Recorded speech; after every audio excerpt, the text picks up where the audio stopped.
Elle est condamnée à 4 ans, dont 2 fermes aménagées sous forme de détention électronique à domicile, 100 000 euros d'amende, 5 ans d'inéligibilité avec exécution provisoire. C'est donc un événement politique majeur. Marine Le Pen ne sera pas candidate à la prochaine présidentielle. Elle vient d'être condamnée à 5 ans d'inéligibilité dans l'affaire des assistants parlementaires du Front National. Inéligibilité avec exécution provisoire. Faire appel ne changera donc rien. Comment le RN va-t-il faire face? Comment vont réagir les électeurs? Qui va profiter de cette nouvelle donne? Ce qui se passe actuellement est historique. Jordan Bardella est en train d'arriver au siège du Rassemblement national. Une première réaction, Jordan Bardella, le président du Rassemblement national. Aujourd'hui, ce n'est pas seulement Marine Le Pen qui est injustement condamnée, c'est la démocratie française qui est exécutée. Hashtag je soutiens Marine. Voilà ce que dit Jordan Bardella. Allons au tribunal judiciaire de Paris retrouver Vincent Ventighem. Après une longue, très longue audience, la peine a été prononcée.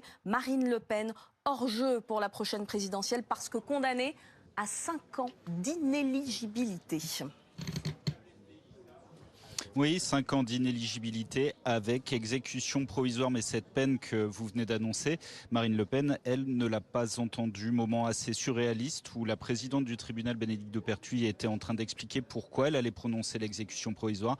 Marine Le Pen est restée un petit peu hébétée. Elle a juste lâché un incroyable.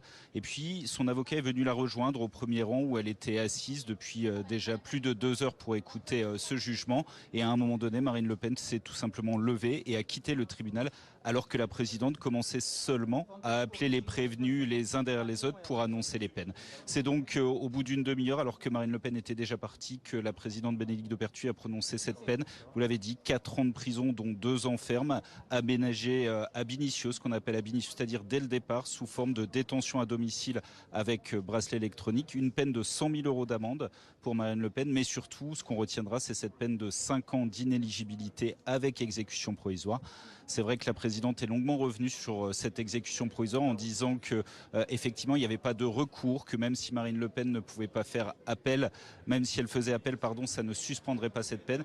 Mais elle a expliqué aussi qu'on ne pouvait pas, d'une certaine manière, envoyer quelqu'un au suffrage universel, envoyer quelqu'un candidate à l'élection présidentielle, voire même élue, avec une peine d'inéligibilité qui n'aurait pas été exécutée. Voilà ce qu'elle a annoncé, Bénédicte de Pertuis. Voilà donc la peine qui a été prononcée à l'encontre de Marine Le Pen il y a un instant dans cette salle d'audience qui se trouve derrière moi, dans une ambiance électrique.